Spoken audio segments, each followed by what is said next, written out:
Good afternoon.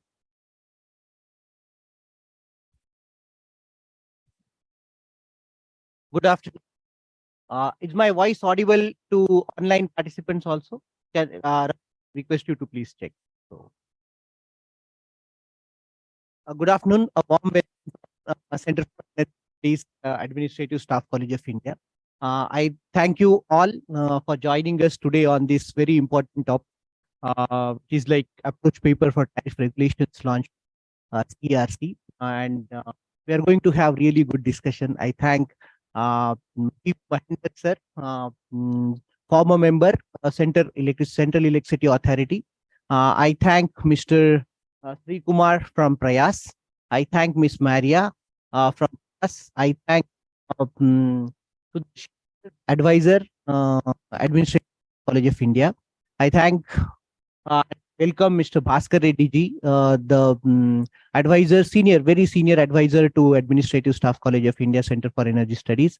Mr. Y.V. Rao, Mr. Deepak Kumar ji from Bihar, Northern Bihar Electricity Distribution Company, Jan Chakrabarti, and from Telangana Power Coordination Committee, the Superintending Engineer and Chief Engineer ji, and all other dignitaries joined us online. I thank you very much for joining us together. In fact, Administrative Staff College of India, Center for Energy Studies, in collaboration with Prayas, thought there is an approach paper. It's a very important topic and we need to discuss. We need to have very strong consultation amongst all the stakeholders across the country to put our comments to CRC because it's a very important process in the country, in the power sector. And that is what we were discussing, and they came to help us to bring up to this large session.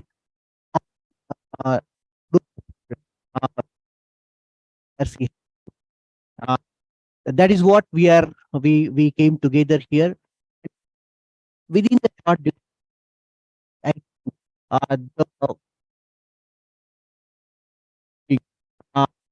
though is less the physical, the important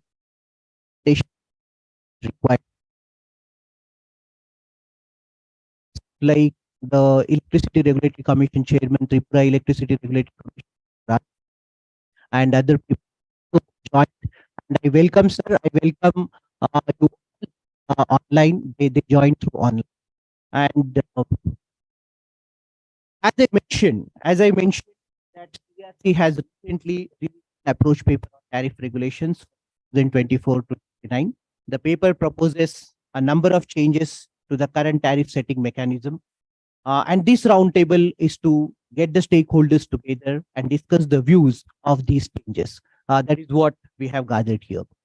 In fact, when we go through the approach paper and when we saw since like last 2 decades, CRC is playing a key role and the approach papers are coming and then CRC is issuing based on the approach paper, multi-year tariff mechanism is set. And this approach paper is a guideline for all the state regulatory commissions also to move forward and set their regulations. And that is why it is very important. It becomes very important to raise the issues, to raise the concerns, to raise, to even comment and appreciate the efforts of CRC.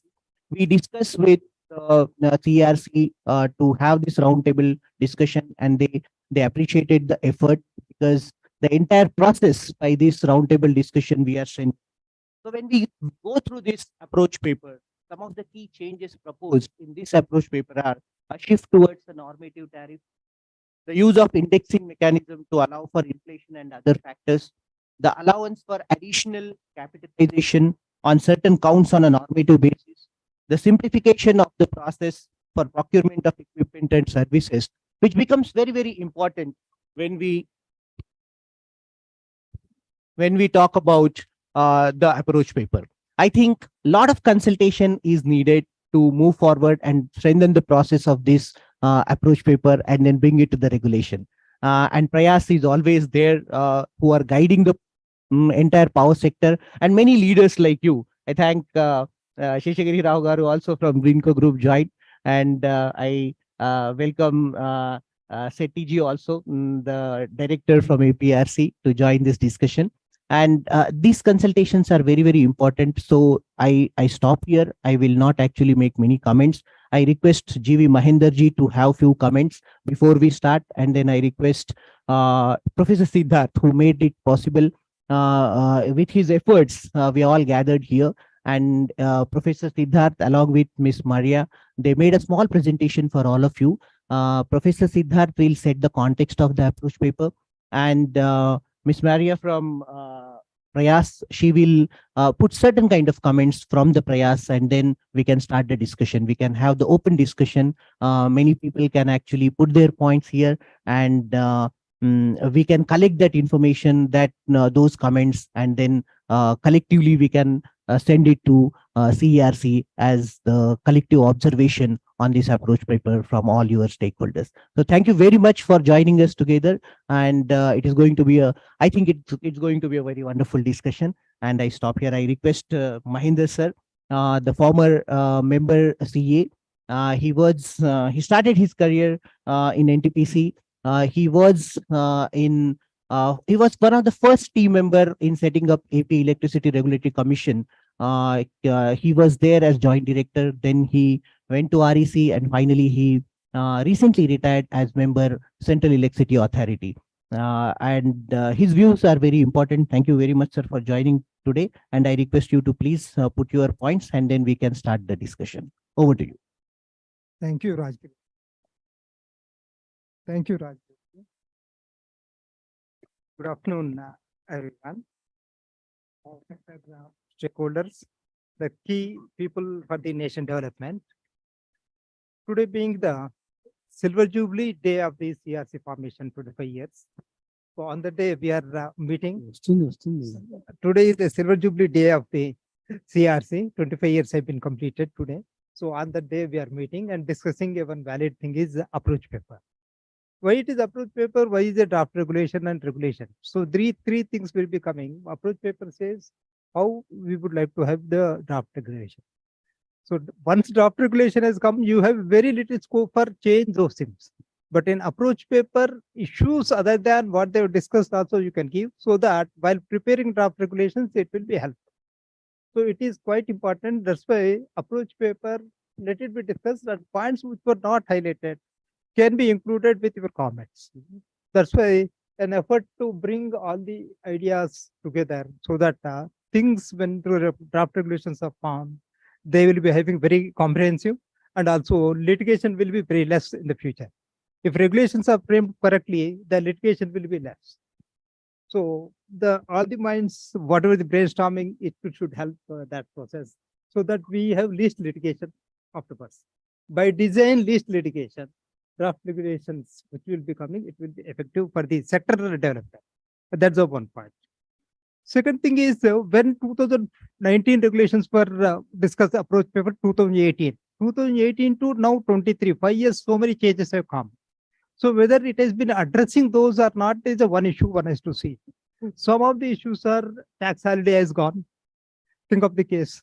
Tax holiday has gone, it is having, but implications are different. People are following the different practices are there. Solar was not that costly.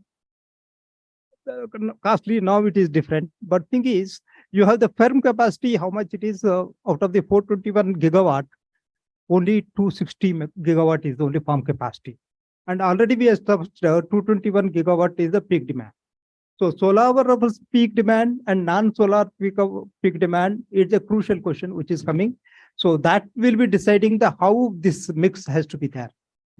2030 we made as part of CA, we have done what should be 2030 generation mix. So there 2028 the peak of the thermal will be over. Means afterwards no more thermal will be there, and now technical minimum is reduced to 40% for the thermal stations. These have been the external changes. But when draft regulations are coming in and technical minimum is reduced, should we continue with the same draft regulation? So issues have to be very clearly brought out, because you are changing the framework rules, ground rules are getting changed. So that has to be highlighted and how it will be working. So these are some examples I'm telling so that you will be knowing much more issues which are coming in the sector which has been developed over the period. So those views you can put up so that we have a better regulation in place. And we need not discuss all the things, but you can put up those ideas and here if a Center for Energy Studies, you can send them so that we can also compile those things. It is purely a brainstorming session instead of the discussion of somebody is giving a lecture. Anyway, Rajkiranji very good at lectures and other things, their team. So I will stop here. Let us start this brainstorm. Thank you, sir. Thank you very much. In fact, it was really a good context setting for this roundtable. So what we will do, I request now Sri Kumar ji to say a few words before I request Professor Siddharth to present his the findings setting the context. Over to you, Sri Kumar. Good afternoon. I will also keep my remarks very brief. See, as Mahendraji said, these regulations come once in 5 years, but its impact is very significant. And from Prayas' point of view, we try to focus on its impact on the consumers because that's what ultimately matters. So, whereas the regulations talk quite a bit about the supply side, generation and transmission, but all those, whatever is suggested in the regulation, the impact comes from the distribution companies and in turn on the consumers. So that is, whereas you would see that very often the consumer groups do not participate in this because they don't understand the immediate impact of such changes. So I feel as largely, even though some of the utilities are private, electricity supply is a public function. So from that point of view, it is important that as a specialized professional for us to think from the distribution company point of view and from the consumer's point of view. That is first point. Second thing is that, as he said, from 2018 to 22-23, a lot of changes happened. And one of the big changes, very much higher focus on environment and climate. And that is why you see this very big push for renewable energy, which has changed the total sector, is changing the sector. So there are significant provisions on environment, promotion of renewable energy, which will also change the way sector operates. So both these things, I think it is for us professional to convert them into impact in terms of what will be the tariff impact, what will be the reliability impact, what will be the climate impact that we can do, and look at it from, let's say, from a 5-year perspective. That's what we have tried to do. And since it is a very wide approach paper, I totally agree with him that approach paper is a correct place to participate and give comments. Whichever areas we can understand, I think we should try to give comments. That's what we have tried to do. And the whole idea is, I feel every such important regulations which have a long impact, it's a good thing to sit together, get everybody's inputs, and then, your own inputs will become richer. So I'm looking forward to this discussion. Thanks a lot.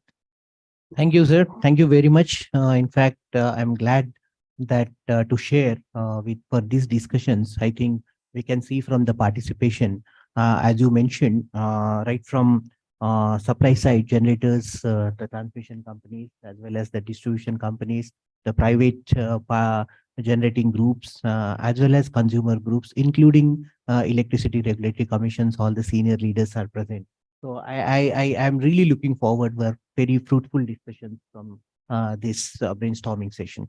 So thank you very much. Now I request Professor Siddharth to please present set the context and then move forward.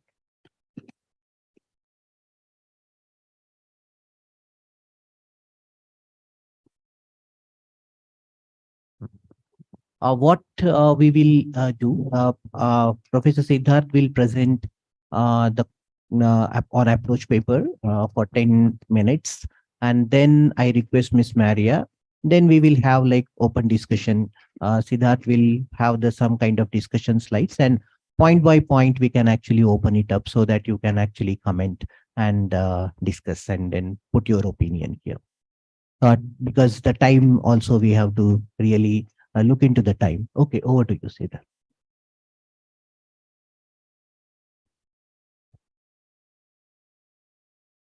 Hello, am I audible? Thank you, sir. Thank you for the opportunity.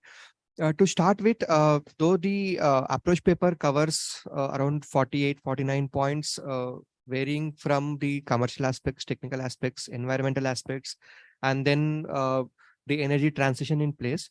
However, in the interest of time and also like probably the areas where ASCII or we feel more impactful from the day-to-day activities, day-to-day regulatory setting which we do.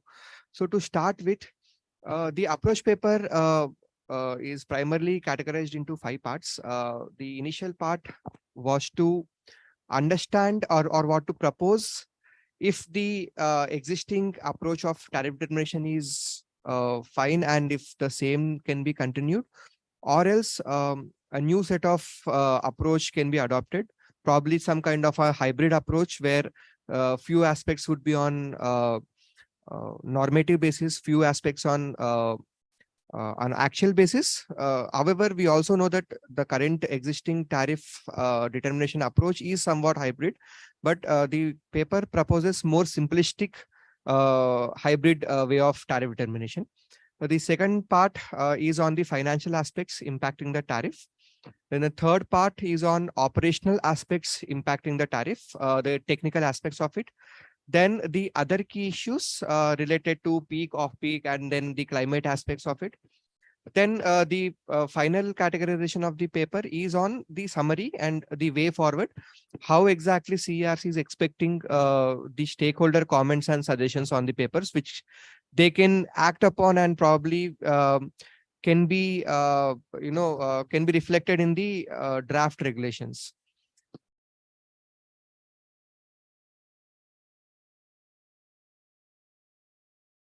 Raghu, next slide. So to start with, on the possible approaches of tariff determination, the current system we have, normative operating expenditure with respect to the technical aspects, and then we have the actual expenditure being reflected at the time of true-ups on primarily on the capital expenditure part and other expenditures with respect to the employee costs and all. And this is the current hybrid mechanism of tariff setting. Whereas the commission approach, CERC proposes 2 approaches. One is shifting to a pure normative way, where all the components reflecting in annual fixed charges are on normative basis. And the second approach is a simplistic way of current hybrid mechanism, where few of the FC components on actuals, and then the capitalization again, on certain amounts of it on normative basis, and few expenditure which have no control, which the utility do not have any control on actual basis.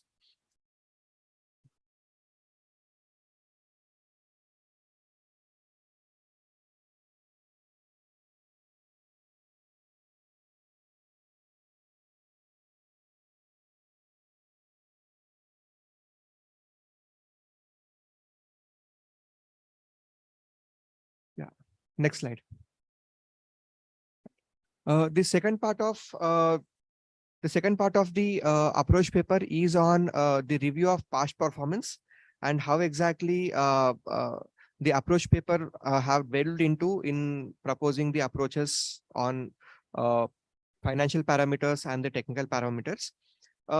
It started with the peak demand on how the peak demand has increased over the past decade, which is recorded at 6%, but at the same time, the capacity addition has only increased at an annual growth rate of 3%, which is actually resulting in peak deficit being widening. But however, the approach paper did not actually speak on the actual hours, or what is the period in which the peak deficit is actually widening, and also how exactly is it coinciding with the solar hours, like solar peak, solar off peak, and non-solar peak and non-solar off peak. If these information also would have been populated in the approach paper, probably it would be more helpful in making recommendations and suggestions. However, the approach paper is pretty much clear on the motive, the ultimate motive, where it wanted to ensure assured returns to the developers, investors, mitigation of risk perception, regulatory certainty over the next 5 years. Then incentivizing the life extension. The current life period of the power plants is at 25 years for like thermal power plants, solar power plants. However, the paper has proposed the extension of life from 25 years to 35 years, which I mean, where the commission also have pointed out that this will help in creating some kind of regulatory certainty for the next 10 years. It will also help the discoms, the other consuming utilities, in order to procure the power for 35 years instead of 25 years. But however, it has also mentioned a point that probably the environmental aspect of it after 25 years can be a concern. However, the paper did not explicitly stated out the environmental concerns, but we propose, that environmental concerns also need to take place, and it's not a deemed, 35-year lifetime, probably have a environmental clearance post 25 years so that the 10 years life can be extended. Next slide.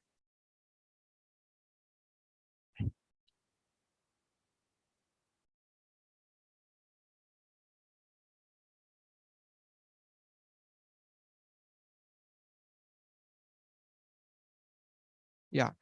And one of the points in review of performance suggestions, the commission has also emphasized on transition to the sustainable sources, where though we are moving forward in terms of regular renewable energy capacity addition, solar and wind.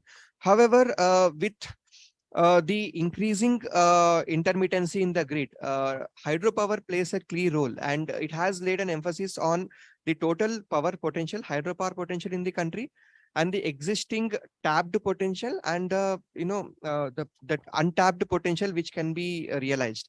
However, I mean, it has also called for action from the government side, deliberated in the approach paper that government should take steps to address the challenges to developing more hydropower. This call for action is not from ASCII side or prior side. It is deliberated in the approach paper. And it has also, requested for streamlining the regulatory processes, providing financial incentives, investing in R&D. Then taking these steps, India can tap into hydropower potential to help meet its energy needs in sustainable way. The next slide also talks about, how the process can be fastened. It's to start with, it has proposed two ways of contracts. One is design build contracts and then turnkey contract. Design build contract, basically the contractor is responsible for both design as well as the construction of the project. And turnkey, basically the textbook definition of a turnkey contract. So the commission has also deliberated on creating a special purpose vehicle, obtaining all mandatory approvals. And then only after all the mandatory approvals are sought or else are approved, only then a zero date is recorded, and then contractor is given the work to execute. Then it has also mentioned on focus on quality and the implementation schedule. Then higher returns for dam reservoir based projects and pump storage plants. Scalable tariff adjusted for year-on-year inflation to protect the interest of the developers. Possibility to further increase the useful life from existing 35-40 years. And then also to incentivize the developer if the project schedule is implemented, and probably if the delays can be avoided. Next slide. However, when we talk about the faster implementation of hydropower plants, the commission has also mentioned on continued inclusion of delay because of land acquisition under uncontrollable factor, which means that basically the cost is passed on to the consumers, and also further inclusion of delay on the account of forest clearances, also on the account of uncontrollable factors. The positive point on it could be risk mitigation for the developer. However, it may result in higher tariffs, and probably the project viability could be at stake, because you do not have you cannot actually allow the delay on the account of land acquisition and forest clearances without any checks and balances. Here, of course, the block in a dotted line shall be open during the discussion time, where we will put forward our point, and we'll be open to take the observations from the audience here. Next slide. Then the approach paper also talks about increasing useful life, as discussed earlier, which could benefit in improvement in asset utilization, planning, reduction in cost of supply. However, environmental impact and inefficiencies could be this thing. And then the other aspect, because of this, a lot of not performing assets and lot of transaction happened in the last 2 or 3 years horizon. What could be the capital cost of projects acquired after NCLT proceedings? Whether to opt for historical cost, or to opt for the acquisition value, or else to opt whichever is lower. And it has also mentioned about tariff provisions to be included to address the issue on cost of debt servicing. And that need to happen during the resolution process. Next slide. Then the commission in its approach paper talks about the how developers can make more efforts to control the delays. Option 1 being to encourage to developers to take up with the statutory authorities to get the clearances done. And then some of the parts of the cost impact, say probably 20% corresponding to the delay may be disallowed. The remaining probably could be allowed. And then the option 2, the ROE corresponding to the cost and time overruns allowed over and above the project cost as per investment approval may be allowed. This have its own pros and cons, which we can discuss during the discussion time. Then the commission spoke about norms for initial spares, where currently there are about 11 categories or 11 subcategories on initial spares, but none of them talks about HVDC or HV underground cables. The commission proposes, for inclusion of HVDC lines, but however, it is open on the suggestions from the stakeholders. Next slide. Then the commission talks about the additional capitalization in its approach paper with 2 categorizations. One, the projects commissioned before the commencement of the control period, and the second one is the projects which are commissioned after the start of this control period 2024. For the projects which are already commissioned before 2024, it talks about historical expenditure, then categorization of these power plants into vintage classes. And then once the additional capitalization is allowed, then probably no need of any true-up allowances. And for the generating stations commissioned after 2024, after the commencement of control period, extending the cutoff date, existing cutoff date is 3 years from scheduled commercial operation date, then increasing it to 5 years from the existing 3 years, and then no allowance thereafter. Both have its pros and cons. The content in the green box talks about pro, and the content in the red box talks about cons. However, we can discuss it during the discussion stage. Next slide. Then it also talks about continuing the ROE approach or shifting to ROCE approach. Probably in the states like Delhi, AP and Telangana, we talk about ROCE, and other states are still at ROE stage. Next slide.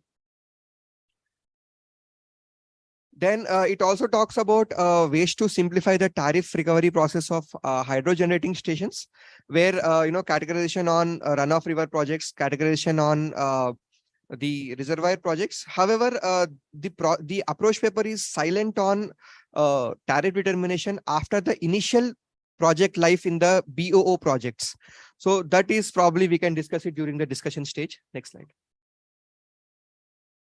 And the last slide of my presentation before I give it to Maria, the commission talks about peak and off-peak tariff in its approach paper, basically to incentivize the peak period availability and availability during peak demand season. Then also, to address the operational difficulties while declaring high demand and low demand, which needs to be taken care of, whether it is advisable to limit the recovery based on the daily peak and off-peak periods, and the suggestions from the stakeholders. That's pretty much from my side. Thank you, Siddharth.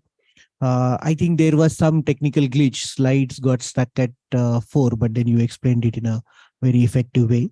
So mostly that the approach paper talks on the attracting investment, the existing capacity, how to like preserve and then extend the life. And as Sri Kumar sir mentioned about the climate change and sustainable development, that focus is coming. So approach paper is talking about that to a certain extent, and how it can be taken forward and how we can actually strengthen all these things for, especially because the regulator always played the role of balancing the investors' interest and having the risk mitigation as well as the consumer's interest also. So I think we gathered here to really understand whether this approach paper is maintaining that balance or not. And that is what we have to think and then put it forward. So thank you very much. Thanks, Siddharth, for setting the context and what approach paper talks about. Now I request Ms. Maria to please present her findings, and then we will open up. Thank you. Good afternoon. So in the meanwhile that the presentation's being pulled up on the screen, I just like to set the context. Like Mahendraji said, this is an approach paper. So this is an effective kind of place to put forth more broad and conceptual inputs, which is what our comments are. And again, the approach paper is quite broad in the nature of topics that it addresses. But even here, our comments are limited more to the generation side of things. And this presentation also only kind of focuses on some of our comments and not all of them. So with that in place, I think we can go on to the next slide. Yeah. So what we've done for ease of discussion is we've bucketed our comments into these larger principles as to towards what end are we suggesting our various inputs and comments. One of the major kind of key objectives of the approach paper is to simplify the tariff setting process itself, as they say. So towards this, we have kind of given some comments so that while simplifying and improving the tariff process, this does not happen at the cost of efficiency or transparency of in the tariff setting process. Our comments also deal with ensuring that sector operations continue to happen in an efficient manner. And in a new thing, like Sri Kumar mentioned earlier, the transition is a recently acknowledged condition that we have to deal with. So some of our inputs are towards ensuring that in this setup with increasing RE and growing demand, the operations of the sector also happen in a smooth manner. And given all of this, ensuring transparency so that participation such as these can continue to happen in an effective manner. So we have some comments towards that and a few other broader comments. Next slide. So like I said, simplification is a key objective that has been discussed. And one way that this can be potentially achieved is through encouraging new capacity to come up through more competitively bid route as opposed to Section 62 or regulated tariff mechanisms. This would allow for more, a better price discovery that would be more reflective of the sector's realities. And in the event that Section 62 projects are considered, this could be done by benchmarking their tariffs to more recent Section 63 projects with comparable kind of specifications. This could be explored. Another kind of input towards improving the tariff setting process would be to kind of prepare a capital investment plan for the central regulated capacity. We know that central capacity has impacts across so many stakeholders, across so many states. So having that capital investment plan for the control period gives that clarity to several stakeholders as to what is going to come up in the next control period. And given these projects mostly have long gestation periods and the sector is changing very fast, such a document will prove very useful towards providing certain levels of clarity and certainty. The third comment in this regard is to do with the normative approach that was spoken about in the previous presentation. So in that normative approach, what has been proposed is that AFC components are indexed based on 2 years. So what the AFC component in the nth year and the n-1th year is used to then project the indexation for such AFC computation for future years. Now, the issue here is that if this nth and n-1th year on the basis of which this indexation is calculated happen to be outliers, the impact of that will be kind of carried into the future. So what could be done instead or considered is that such indexation be computed for the last 5 years so that you come up with 4 indices, and then the lowest or the average of these 4 years could then be used so that it's a more representative indexation that is then used for the future. Next slide, please. Right. Then towards efficient sector operations. Just a second. Yeah. An important kind of parameter in sector operations, or an important parameter that affects consumers, is your energy charge rate. And a big kind of component of it is your fuel price. And we know that fuel is a big point of dependence of fuel is the grade of it or the quality of it, which is determined by the GCV, or the gross calorific value of fuel. As discussed in the approach paper, there are significant slippages that happen from the point at which it is loaded or it is billed to the point where the generators receive it, or the delivery point, or the receiving point. But the issue here is that the energy charge rate that is charged to the consumer is this is done so according to the as received GCV, but the coal company is paid on an as billed basis. So because of this, there's that slippage between these two is not accounted for.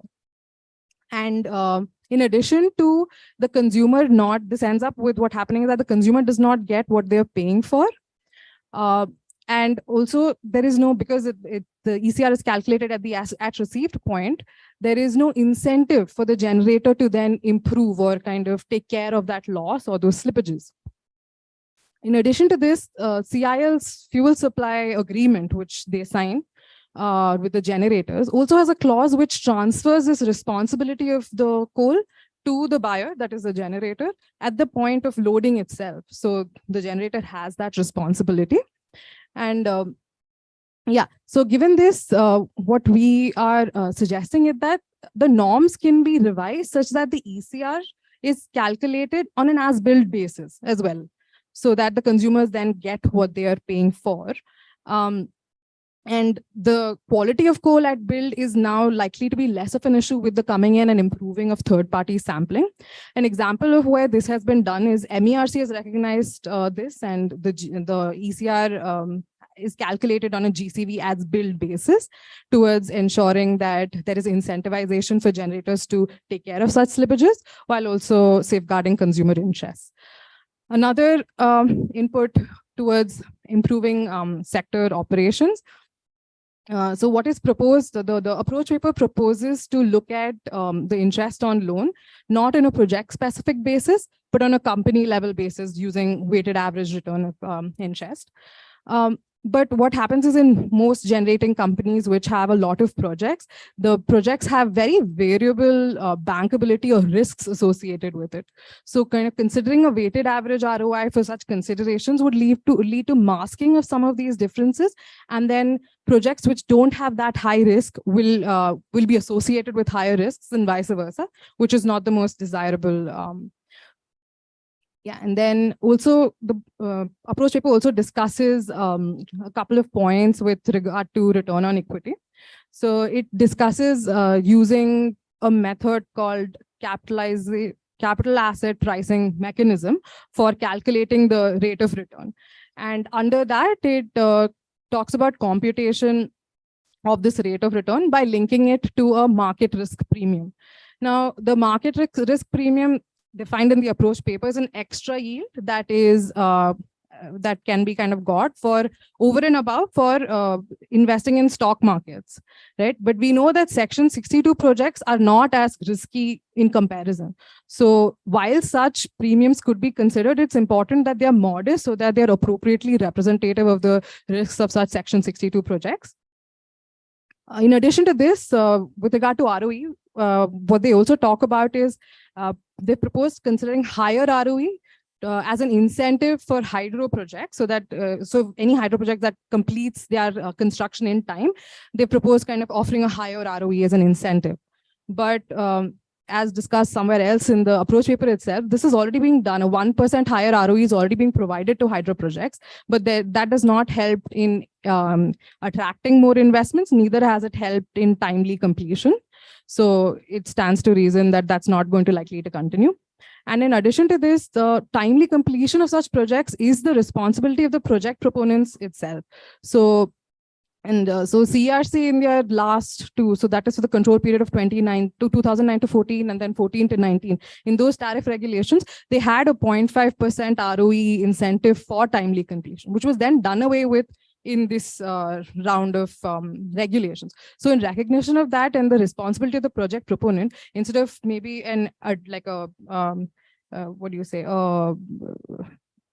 incentive, deterrent could be considered, or lower ROE could then be considered for delays in completion of such hydro projects. Next slide. Yeah. So a major aspect of the transition is now optimality of using the existing capacity with increasing RE. What role is coal-based capacity going to play? All of these questions become very important. And we know that demand is likely to grow. And the approach paper talks about bringing in more coal capacity in that regard. A good point to note is that the approach paper rightly kind of says that old capacity has an important role to play. But one of the methods that they talk about dealing with old capacity or using it is to replace old coal capacity with newer, more efficient coal-based capacity. In both these instances of bringing in more coal capacity on the fleet, as well as replacing old capacity with newer units, it's something that should be done with sufficient scrutiny, because such capacity is likely to kind of stay in the mix for a very long time. And also there is space for optimization in the existing fleet before such capacity needs to be kind of considered, given that they'll be capital intensive, they will affect cost of generation overall, and this whole lock-in issue of these capacities remaining in the fleet for a very, very long time. Similarly, even when it comes to hydro additions, because of the various risks that were also discussed in the previous presentation, such capacity additions of even hydro should be scrutinized and kind of considered before actually bringing on board. The thing with the transition is that the fact that, like I said, optimization of how you utilize the capacity that you have on hand. So making sure that plants generate when you actually need them to and are available when you need them to is a very important part of it. So providing appropriate incentivization and signals to the capacity is an important factor of it. So towards this, the current regulations already provide PLF incentives for generation during peak periods.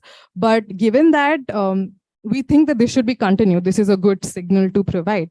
But these incentives are basically towards ensuring that plants continue to generate at a lower cost or procure fuel at a lower cost, even during these peak demand periods when most everybody will be required to generate.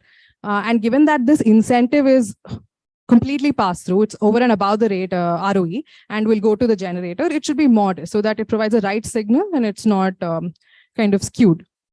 Next slide. In the same kind of vein, ensuring that capacity is available during these peak periods is very important. And so CERC's regulations do kind of weight the fixed cost payments for availability, linked to availability during the peak hours in a day. So we suggest that since this is a good practice, this should also be extended to high demand seasons. And I think, like was brought up by somebody earlier, the definition of what peak means is that, so given that this is coal and hydro capacity we're talking about, we want them to be available appropriately when it is the net overall peak, that is after solar and wind have been accounted for. So when it is that peak, that is when we should incentivize such availability and such generation. Another important factor to discuss in the context of the transition is the role of storage. We know that storage is going to be increasingly playing a larger role. The CA's optimal capacity mix talks about battery storage having a significant capacity going ahead. But despite this, it doesn't find sufficient discussion in this approach paper. And even pumped storage, while it is discussed in the capacity as a hydro project, it's impact as a storage mechanism requires more consideration. Next slide. Given all, in the context of all of this, transparency continues to be an important part of it, so as to ensure proper stakeholder engagement. CRC in its last this tariff setting process, when they come up with their draft regulations, they had provided detailed historic data from, I think, FY13 all the way to FY17 of operational parameters, O&M expenses, all these important parameters. And they had published it in the public domain. That was a very good practice. So we hope that, we suggest that CRC continue doing so that such accountability and public participation can be continued even this time around. Another kind of suggestion, keeping with their key objective of simplifying the tariff setting process, is the approach paper has proposed the simplification of such tariff formats. So, but it is important to note that these capacities and central generation has a very key role to play, not just generation, central kind of companies in general. And this data, therefore, is very crucial. So it cannot be considered as an overhead, and the simplification should not come at the cost of data availability in the public domain. Similarly, there's another point with regard to data transparency to do with the normative, the first approach that the approach paper discusses. So it basically talks about looking at fixed costs through through indexation method. But if such an approach should be adopted, it can only be adopted on the condition that data that kind of contributes to the calculation of such indexation continues to be available in the public domain. But however, even now, so according to Regulation 40 of CRC's regs, you're supposed to publish GCV related data, pricing data, etc. on generating company websites, but that is not consistently done. So even now that is not happening. So it should be really cautiously taken up if it has to be carried out. And the first approach paper proposes that the first approach in the approach paper proposes that the tariff setting or the AFC calculation through the indexation method for future periods will continue to happen according to these 2024 regs. But it is important, like we are all gathered here to kind of shows that that these kind of revisions are very important to make sure that ground realities are reflected in the regulations as well. So even if that approach is considered, this periodic revision of tariff regulations should continue and are very crucial. Next slide. Right. And some broader important points that we could kind of take up for discussion is, so we all know that with the whole increased conversation around climate and the need to kind of control emissions and MOEFCC's 2015 amendment to its rules, most plants are now required to install emission control systems, right? And this will entail some costs.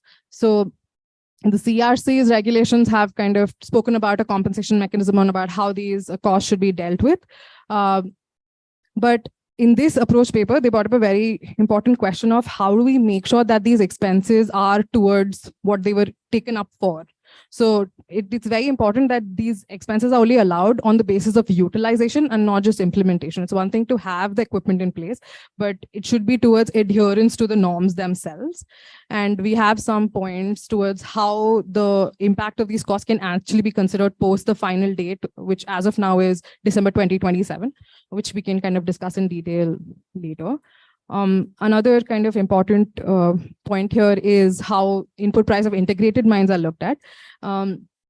So while the CRC does kind of talk about a method for computation of input price of mines, they do not have a ceiling price. I mean, it's not capped at CI's notified price, but the whole point of allotting such captive mines to companies was that so that they have access to cheaper coal. So if it's not capped at that price, it kind of defeats that purpose. So it is important that such a measure be considered.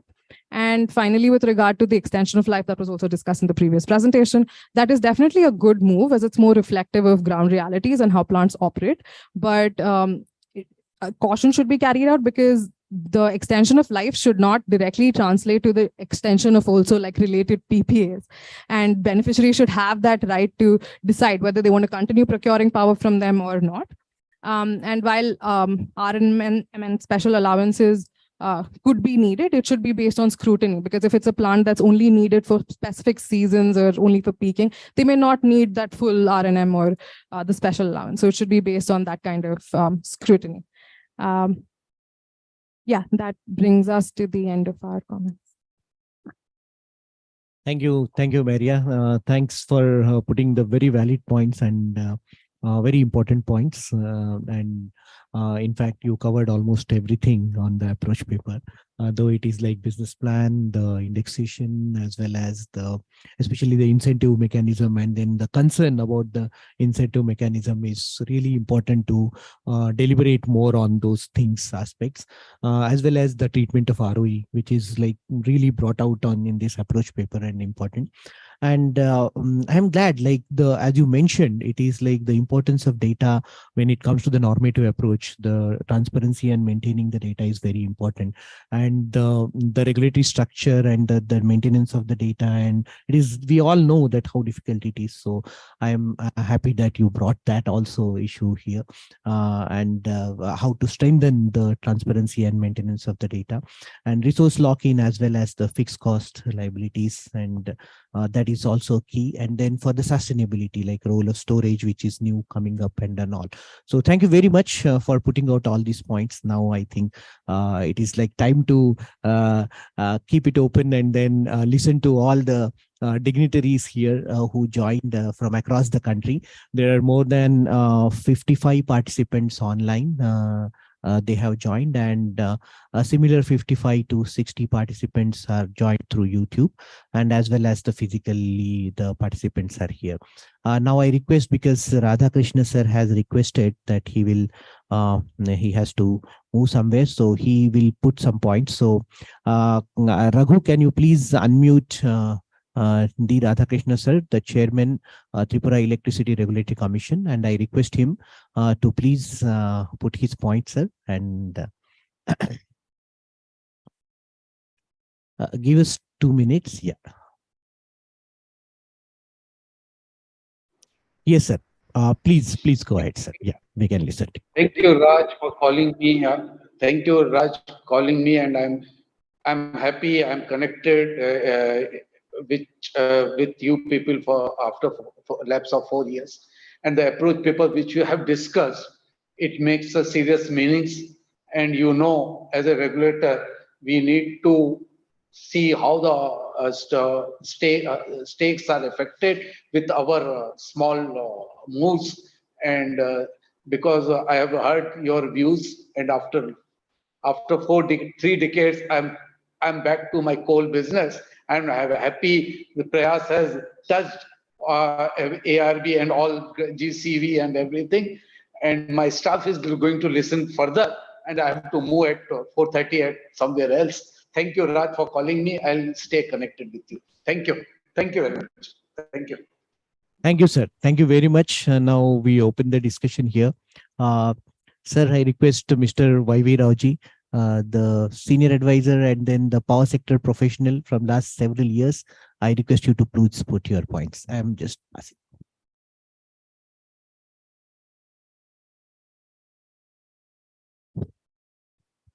Good afternoon to all of you.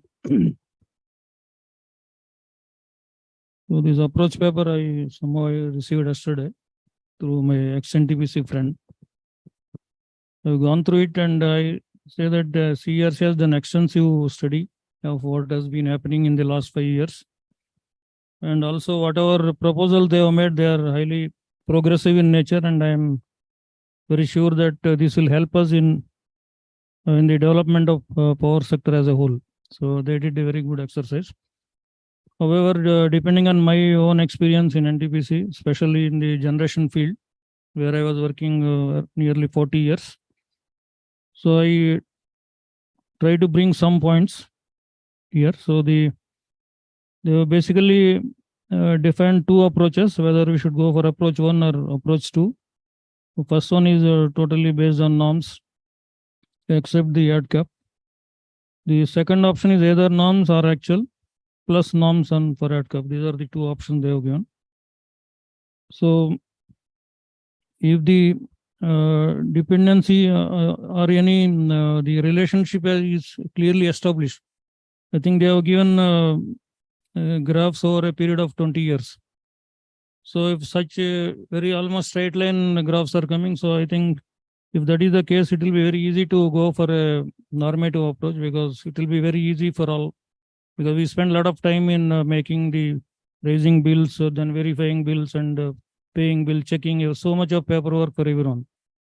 So the second one, I will say the O&M cost, they asked whether it should be separated into two. One is the employee cost and the other is other than employee cost. So what my experience, because I've been teaching NTPC and other NLC people also, there is a lot of cutting down of manpower because of the probably the cost is not actually, they are not getting reimbursed or not getting paid in the tariff. So with the result, I find there's a lot of frustration in the among NTPC and also other the O&M staff, because it has cut down to such an extent, even the minimum safety operation they are unable to do sometimes. So in this way, I strongly recommend to give O&M cost, employee cost separately. And of course, they are also on the proposal, they have given 50% of the wage revision whenever it takes place. So that will be taken into account. So it's a very good move, I will say. And I will say that this should be separately given. O&M cost should be a separate item. Then the the capital items coming, fixing norms will be very, very difficult because they are basically consumed on some major failures, because they're all unexpected failures, nobody can predict. So I feel it should be as it is, and based on the justification given by the generating companies, it should be accepted after due diligence, of course. That is already being done. Then the working capital. Here also there was a proposal whether we should go for norms, the working capital amount. So here also the prices of coal and oil, so they vary very much, especially when you take import coal, etc. So if you are able to establish some indexation over a period of 5 years or expected next 5 years, it is not based on past 5 years, but it is going to be next 5 years. If you are able to predict and fix a indexation, so that will be better. Otherwise, the present method will be better. So then the life of the plant, I do not know exactly the life of the plant. They proposed increase from 25 to 35. So does it mean that the fixed cost recovery will be based on 35 years? So I don't know whether it is clear. It's not very clear to me. So if that is the case, then I say 35 will be too high. So maybe after 25, we find very difficult to run the units. So at the best, it can go up to 30, not beyond 30. Okay, then of course, they have already retained that special allowance after 25 years, what they have been giving. So that will, anyway, it will be there. That is what the proposal is. Then the NAPLF. So then here there is a requirement as per the CERC, because the coal, there is a coal shortage in many stations. And also there is a restriction from the government of India to procure imported coal. And also there is a limitation on the percentage of blending. So my point is that if you go by that, then if the loss of availability is more than the limit fixed by the government of India. So let us say 6% is the limitation given by government of India, but the loss of availability is 10%. So the generator will definitely lose very high. So once you fix that type of limitation, then any loss above that should be considered as availability. Because it is not the fault of the generator, he could not arrange the coal, because it is being restricted. Okay, so it has happened earlier also. So this should be taken care, in my opinion, for the benefit of the generators. So then the peak and off peak. Of course, it is a very, very difficult job. Even with the best efforts of RLDC, the many states are having different peaks. So, and we know that one power station is supplying to many regions, many states. So fixing one peak is very, very difficult. So I think we should go back. I think this is not going to work very well. Old system will be better. And also there is a load generation plan given by RLDC. So generators should be allowed to plan their shutdowns according to that. So otherwise the earlier peak day-to-day basis, that is different, is okay. Because it is one fixing, because it is a national grid now, fixing one period for the entire nation is going to be very, very difficult exercise, in my opinion. Then coming to the operation norms, definitely the PLF is going to increase because there is a going to be a gap. Now the demand is increasing last 2 years, and I'm sure that the PLF levels will increase. Okay, so depending on the past experience, if you fix the norms, probably generators will gain. So we should see the prediction for the next 5 years, not the old period, if you want to fix the PLF norms. Okay, so the operating norms based on PLF. Okay, we should see the projected PLF. So then the old and efficient stations. So I feel that I think all of us will agree the running stations of beyond 25 years is a very, very difficult exercise. And only people know who has actually operated there. They know how difficult it is. So in my opinion, they should be incentivized much higher than what is given now. Probably 1.5 to 2 times I recommend. Because the running units beyond 25 years, because all the units have become old, many things have become obsolete, spares are not available, services, even the services are very difficult. So all the automatic systems are not available. So everything is done on manually. So it requires tremendous efforts.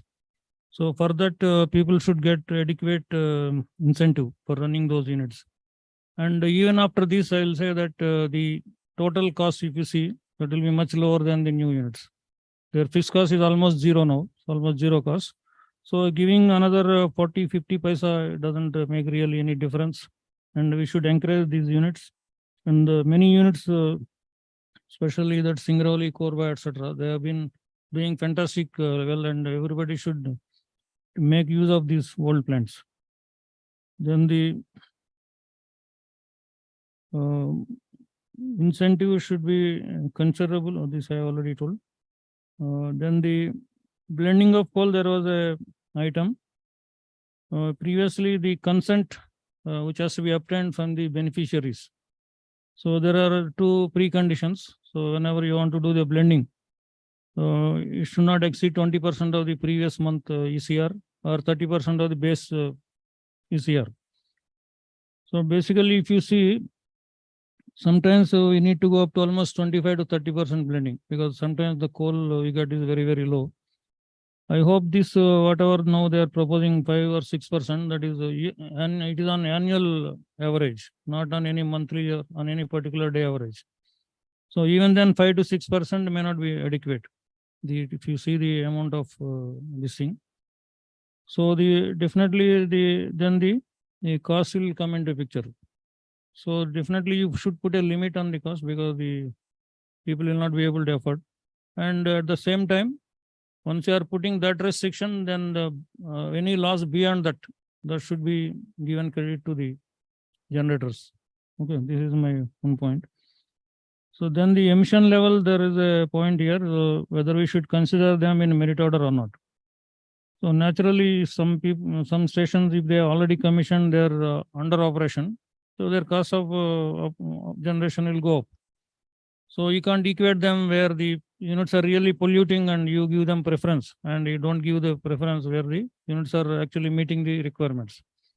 So in my opinion, when you're considering merit order, till all these stations are implemented, so whoever is doing, so that cost has to be removed while comparing the merit order. So this is one point. Similarly, if someone is able to operate them, for them the old norms, so now the CERC is proposing same old norms will continue, because most of the people have not continued. By chance, if some people have completed, so they should not get, they should not suffer.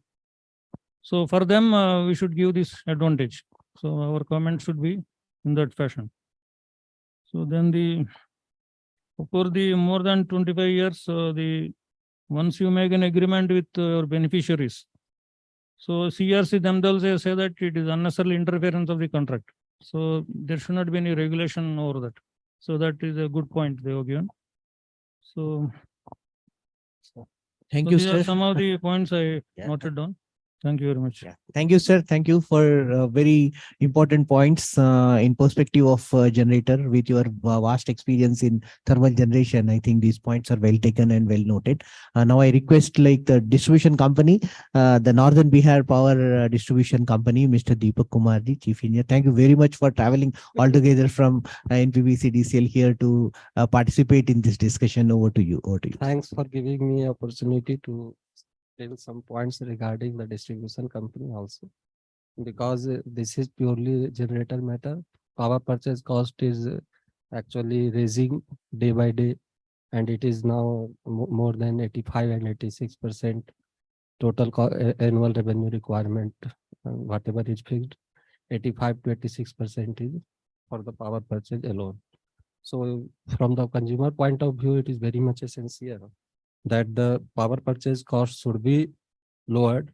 But what the approach paper has been provided actually safeguards the interest of the investors, but completely ignores the interest of the consumer, as far as I think. So first of all, I would like to say that there are PPAs between beneficiaries and the generators. These approach papers should also study these PPAs before, and this should be mentioned in the approach papers, because there are many things that we assume, but on the basis of these assumptions, either the charges are being allowed to the generators or being deducted, whatever. So this should be actually checked with reality on the basis of the PPAs. One such example I would like to give, that it is assumed that the LD should be given to the generator if IEDC is not allowed. But there may be a provision wherein the PPA itself, IEDC has been actually been provided that beneficiary will pay the IEDC cost if it is not allowed. So there are these things are there. So I think that PPAs should be studied also before giving any means regulation on that. Another thing is the government is actually on one hand requiring that RPO should be met. On the other hand, the beneficiaries are paying for different types of compliance regarding environmental norms. So these two should be linked. Means whatever the beneficiaries are paying for towards the making of to compliance of the regulations for environmental norms, this some REC should be allowed for that. So this is my one request.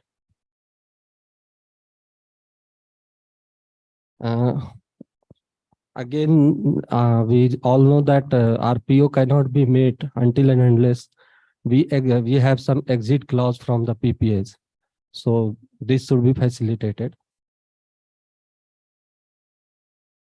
On going through the approach paper, I have seen that some date has been fixed on the way for any generating stations which is more than 5 years old.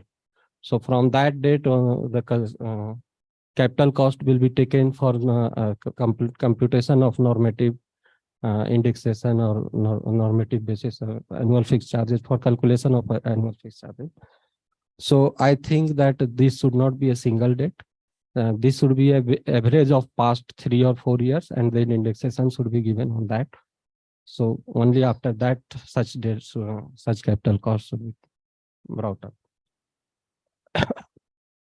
Now, electricity, whatever the sources are there, actually the consumer is paying for electricity in terms of per unit. So some amalgamation of tariff rates has to be there. At this time, it is being dealt by SERC and at the DISCOM level. I think that since everything is being managed by the for tariff determined under section 62, which is actually more or less government companies. So each and every factors means either it is generation or transmission or coals or transportation, everything is being managed by the government companies in one way or other. So if the inefficiency of one wing should not be passed on to the consumer, because transmission projects are, if the transmission projects are delayed, government companies actually completes its project within time. There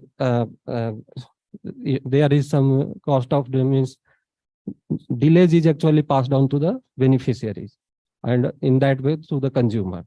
So some regulations should take care of these things so that consumers are not burdened with the internal inefficiencies of the government companies with regard to the generators or the transmission or the transport companies or coal mining, whatever it is.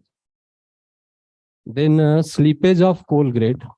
I think this is completely completely signifies that there is some corruption or some mishandling between the coal mining to the receiving points. So only that can describe this slippage of coal GCB value. So this should not be burdened, this should not be charged on the consumers. So I think that this point should also be included in our approach. So Thank you, sir. If we can actually come back to you, because in the interest of time, okay. we will give the opportunity to others also to speak. Now I request the CSE Kolkata Electricity Supply Company to please put forward. I request all of you just to like cut short, means like in the interest of time. And then the online participants also please raise your hand, or else you can even put your comments in chat box, and we can come back to you and unmute you to speak and then put your comments also.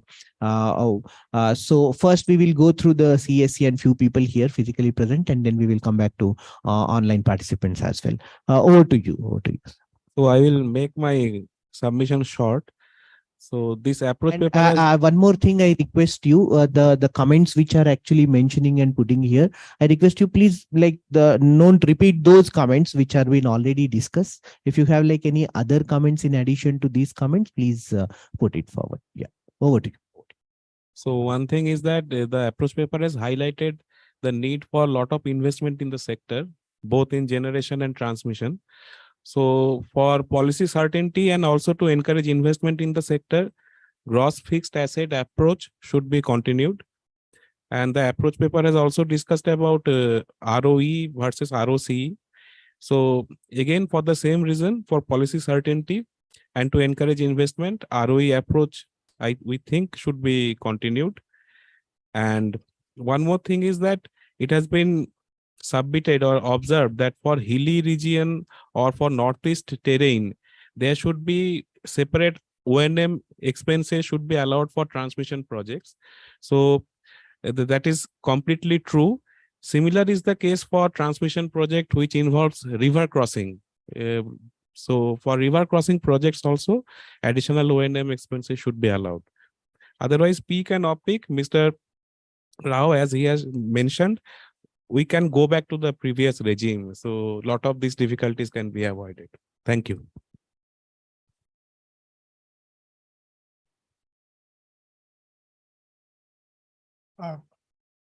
Thanks for giving me the opportunity.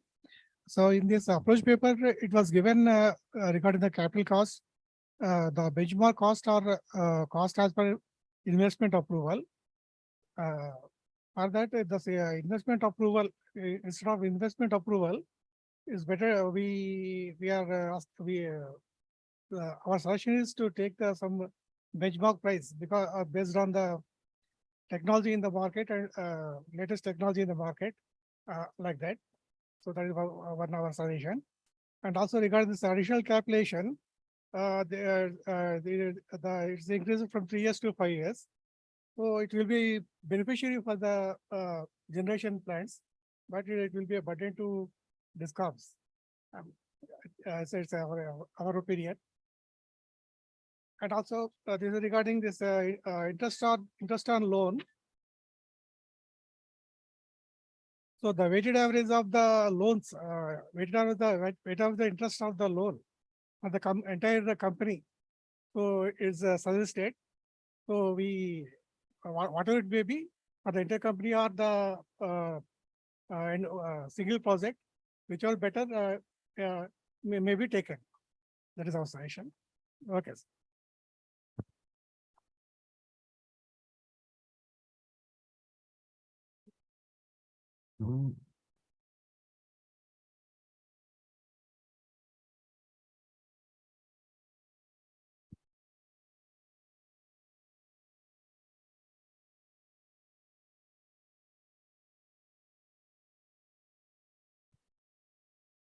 Good afternoon, everybody.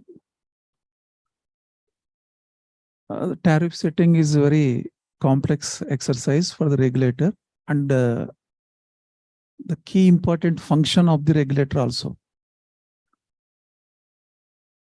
So approach paper by CERC provides opportunity for all the stakeholders across the country, particularly the consumer organizations. In general, their participation is very less before the CERC compared to state electricity regulatory commissions in the tariff exercise. So whatever the modifications they propose in this 5-year CMIT regulation, that finally impacts or reflect on the consumer tariff. But their participation is very less in the CERC proceedings compared to SCRCs. So this kind of approach papers and roundtable discussions will provide the opportunity to the consumer organizations like Prayas and other consumer groups to express their views to take care of the consumer interest. And that also helps the state electricity regulatory commissions to align. See, once the CERC frames regulation, that will become the model for the SCRCs. So their regulations also can be amended effectively, or they can take as a clue from the CERC regulations. So framing before issuing a draft, publishing approach paper definitely helps to get better inputs. And the important changes they proposed in the approach paper is, one is either to continue this present hybrid approach or completely normative. So the present approach is very correct way of partly normative and partly on performance based. That shall be continued. You cannot shift completely to the normative basis, because that is either sometimes advantage to the consumer and sometimes it is a disadvantage. So hybrid approach is always the better approach. So that should be continued, in my opinion. And second, so the extension of life, this 25 years to 35 years to Transco and transmission projects and Genco. So that is also, once it is life is extended, the recovery period of the capital investment naturally follows. So that will be extended to 35 years. So some way it is not good, because the present tariff regulations targets only about, as on today, it is about 50% capacity of the total installed capacity. The balance is under competitive bidding. So even in the future also, the national tariff policy also promotes only competitive bidding, not the cost plus approach. Cost plus approach is only for few, like new technologies, that. So whatever the present regulation or approach paper focuses mainly on the existing capacity and about a 30,000 megawatt thermal capacity that is coming up in the next 7-8 years. That may not also fall under this regulation, because that also comes under mostly under competitive bidding. So we should see mostly this approach paper is important for the existing thermal power plants and existing transcos. So their any change will affect their recovery error or cost recovery. So that way, this IDC and all some legacy projects are all projects under construction. So IDC should be always a project specific, because in the simplification process, it should not benefit the benefit to the GENCOs for the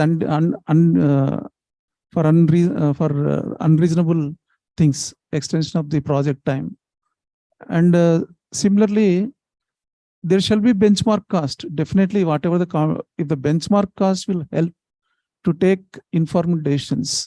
So there shall be benchmark cost. And also regarding the additional capitalizations. So additional capitalization is two aspects. One is the projects just commissioned and they're likely to incur to complete the balance works in next 3 or 5 years. The cutoff date is from the date of SCOD to 3 years as of today. They're proposing even based on the past experience 5 years. So that makes not much difference 3 or 5 years, because anyhow we are allowing as a capital cost. That's about 15% of the total capital cost what their experience shows. So extending 3 or 5 that doesn't make much difference in my view. And also, if you allow the additional cost for the vintage projects, also R&M you need to allow is in the form of additional capitalization. And even existing GENCOs also needs additional capitalization to change that, to meet the environmental norms or to change the latest requirements of the regulation. Because as per the PTC judgment, the regulations prevail over the power purchase agreements. So to meet the latest requirements of regulatory requirement, they require some additional capital investment. So that kind of things we need to allow. So these are the important points I wanted to bring into our notice. Thank you, So sir. these are Thank my you. personal opinion, not No. reflect the case. No, in fact, your opinion is very important, because I think we saw the generators, then the distribution companies, even power coordination committee, and now regulators' perspective. So it actually brings that balanced approach which we discussed earlier. So thank you very much for your comments. Now we have representation from sir. If you have any comments, you can put it. No, Acha, you agree with the regulator for this, and we have few online participants who want to Hemanta Sharma ji, Ashwini Chitnis ji, and Shiv Kumar Ramaswamy. So first, I request Hemanta Sharma ji to please put your comments. I request Raghu to please unmute him. Over to you. Over to you.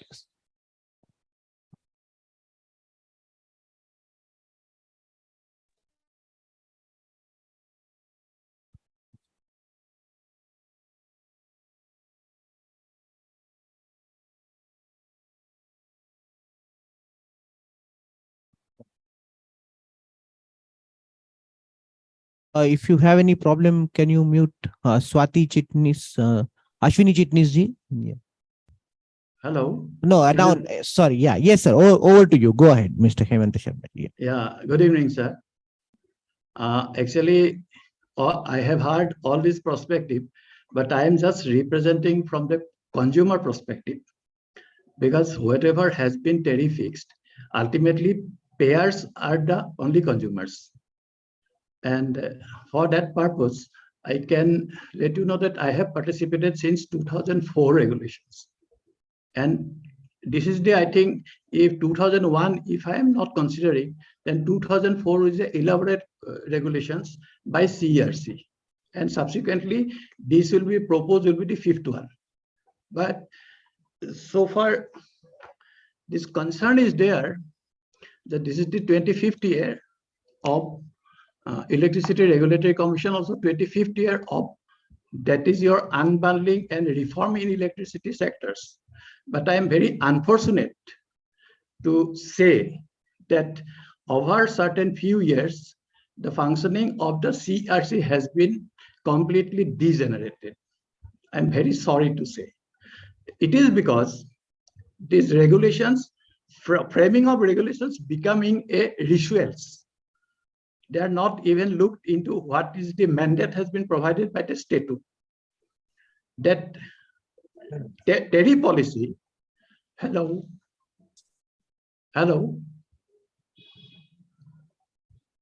Yes, you are Hello? audible. You are audible. We Yeah. are listening to you. Yeah, please. Actually, why I am saying all these things, 2006 tariff policy mandated that after 5 years, all the generating companies has to going for this tariff bidding process, including the private public sector generating companies or transmission licensing, whatever may be. In 2016 also, same mandate has been provided, but that has not been implemented, because of which, if I'm considering that tariff determined under process of tariff bidding of Sasan, also some other stations, these are much lesser than whatever the cost plus tariff is. So that is one part of the story. Second part of the story, that I have already seen certain things, that tariff has been determined for transmission licensing, and I have been also get some RTI replies that 38 numbers of licensee has been provided to the transmission licensee for the private companies. But after determination of tariff under 63, the CERC has determined the tariff as a cost overrun of those tariff. It is very heartening. Yeah, as a sir, consumer to sir, me. we understand your concerns. Yeah. But what I request you, if you can actually, because in interest of time, if you any comments are there basically on approach paper, I request you. I Yeah, have, please. I have made this one. ROE has to be made Yes. not more than 10%. Because of MLCR, if I am just considering for last many years, I made all these things study MLCR and other this one for I can tell you that all these things I have made CAPM, all this I have got it. It cannot be more than 10%. That I will submit, no doubt about this. But thing is this. Thirdly, that I am very much pained because of the fact that this advisory statutory advice provided by the CERC to the Ministry of Power says that transparency has to be maintained. But they advise to the Ministry of Power that because of transparency, all the submission has to be uploaded in the website, but nothing has been uploaded. Even in the last, I have participated and I have said that the CERC has no mandate to determine tariff of the coal pricing, because coal is specifically under section 2, subsection 23. Coal price cannot be determined because it is a coal energy. Mandate has been provided that electricity energy has to be made.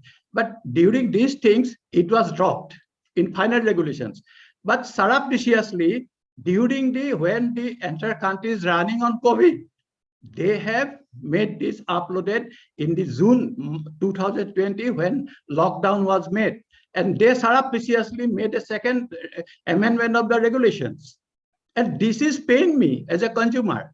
And Yes. you see, I am also very painful to see that CSC, I don't know who are the members, maybe Prayas, maybe ASCII, but all these aspects has been not been properly addressed in their CSC meeting when I have seen their minutes. Thank you so much. Okay, sir. Thank you very much. Thanks to raise those concerns. Obviously, we have noted it. Now, I request Ashwini Chitnis ji to please. Raghu, can you please make her unmute? Yeah, over to you, Ashwini. Yeah. Thank you very much for joining. Yeah, thank you. And thanks for the very informative presentations. And thanks for the opportunity as well. So I'll be very brief. Already many comments have been made. I have some 2 to 3 points to make. The first point is that we feel that instead of gross fixed assets, gross net assets should be used for calculating return. And this becomes especially important if the value, if the useful life of the asset is going to be increased. The generator will be getting a lot of return for a longer time on a normative equity that will be considered, and that will lead to a huge amount of profits at the cost of consumers. So that's one important point. This is something that has been raised for many years by Prayas also. So this is the first point I want to raise. The second point, in terms of simplification, instead of focusing on the fixed costs, something that CERC can really look into is actually benchmarking the station heat rates. And that is something that can bring in a lot of value in terms of reducing fuel costs, which have been increasing quite rapidly over the last few years. And while doing this, care needs to be taken that there are 3 different schemes that are going on. There is PAT scheme, and now there is going to be carbon credits related markets that is being set up. So what kind of heat rate is incentivized in which market will also have to be factored in while incentivizing a certain heat rate norm under the regulations. So while taking care of all those factors, if the CERC can come up with a scheme that actually promotes more efficient heat rates, that will be a much better way to bring in benchmarking. So that's the second point. And the third point that I want to say is that the annual, the multi-year tariff process should be used by the CERC to even take stock of delayed projects. So even NTPC projects have been delayed for more than 10 years. So if many of you remember, at the time that the tariff policy was going to come into effect and competitive bidding was going to become mandatory, NTPC at that time had signed MOUs for a capacity of 37,000 megawatts. A lot of capacity from that time is yet to be commissioned. And those projects are delayed for more than a decade now. And what needs to be seen in the context of transition is that whether DISCOMs are still want that capacity or need that capacity, because many of the DISCOMs really are already surplus. So it has become a one-sided capacity addition story. So for a very long time, and that can hurt DISCOMs which are already surplus at this point very much. So in this context, the 5-year time period is a very good time for NTPC to take, for CERC to take stock of the capacity that has been delayed for say more than 5 years, and to take a view of the buyers as well, and not just of the status of the project, where it is and what are the reasons for its delays, but whether the buyer really wants the power and whether it makes sense in the buyer's demand supply scenario as well, because that process is really weak. And that can exacerbate the situation, because when the project eventually gets commissioned after a delay of 10-12 years, it finds out that the buyers are really not keen to have that power anymore, and that makes the situation further worse. So CERC should find out a way to, especially because these are all cost plus projects.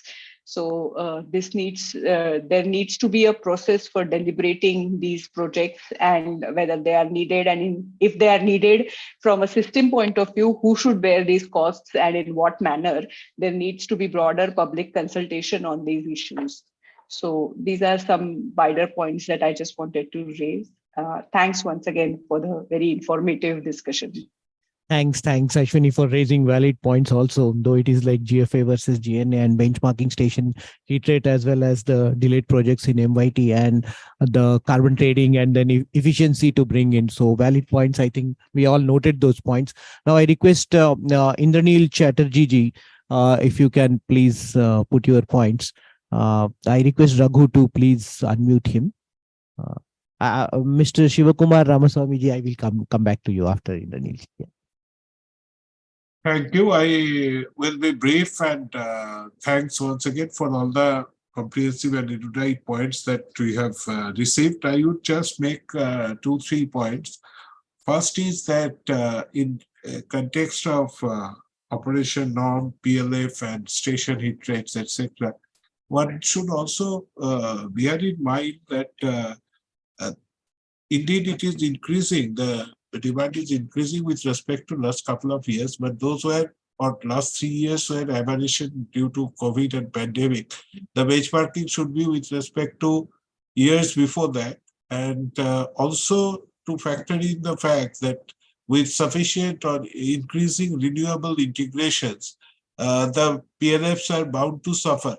So that aspect, along with the notable aspect of the differentiation between PLF and PAF, should be honored. In particular, reference can be made to that on basically the kind of fuel constraints which leads to availability decreases, etc.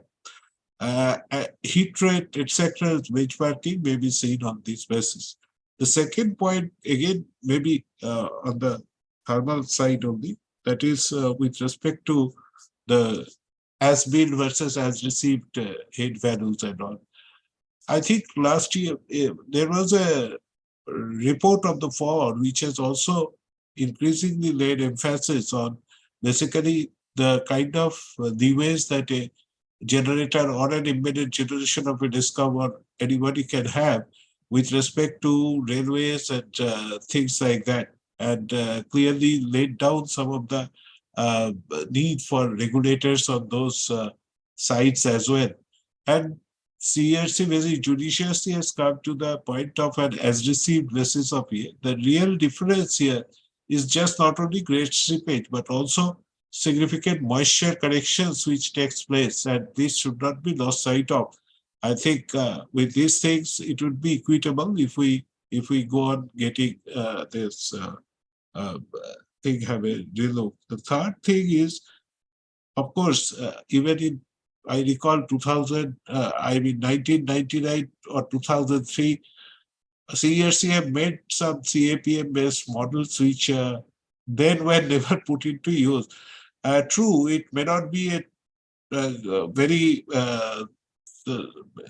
but with increasing demand for capacity addition, which they have also in the approach paper talks about, as well as the remaining thermal capacities and the need for future need. I think one should look at real market-based return because significantly there is a lot of disciplines or difficulties that have also been brought into it, matters of project execution and things like that. So these things should be taken into consideration when giving a comprehensive view of the approach papers. Thank you. Thank you very much. Thank you very much for your points. We have noted it down. Now I request Mr. Shivakumar Ramaswamy garu to please put your points.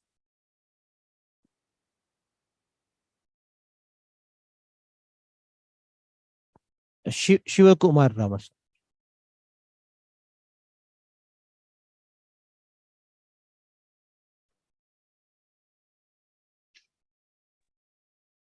Am I audible, sir? Yes, yes, you are audible. You are audible. Okay.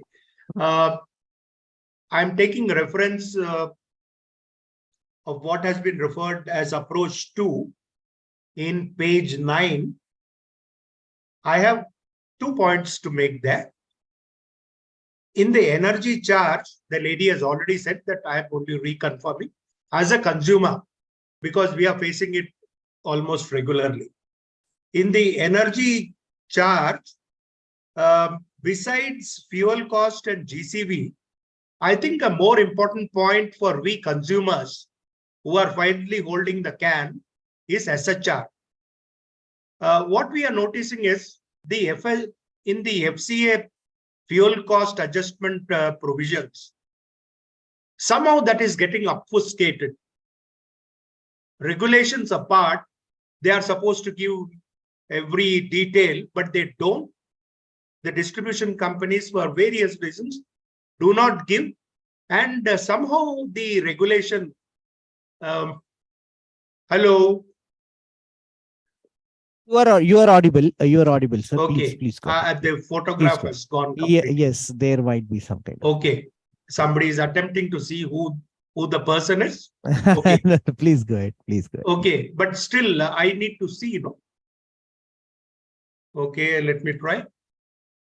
Anyway, since I'm audible, the other point is, so I'm saying that somehow the regulations in terms of SHR being a factor in determining the fuel cost adjustment is somehow getting obfuscated, and we consumers are suffering because of this. This is somehow the regulations ERC should ensure that it is enforced uniformly across.